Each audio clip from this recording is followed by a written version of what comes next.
દૂધના દૂધમાં ને પાણીના પાણીમાં.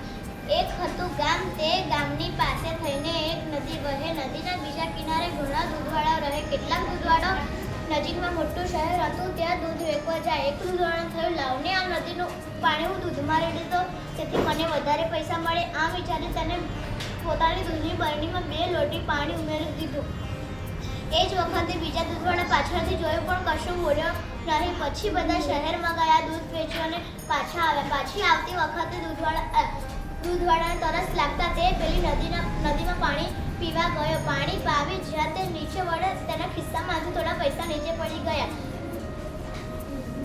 નદીમાં પડી ગયા. પૈસા મળ્યા નહીં એટલે તે રડવા લાગ્યો અને કહેવા લાગ્યો, મારા પૈસા નદીમાં પડી ગયા. બીજો દૂધવાળો કે, જો તું રડીશ નહીં, તારું જેટલું દૂધ હતું તેટલા પૈસા તારી પાસે રહ્યા, અને જેટલું તે દૂધમાં પાણી રેડ્યું તેટલા પૈસા નદીમાં ગયા.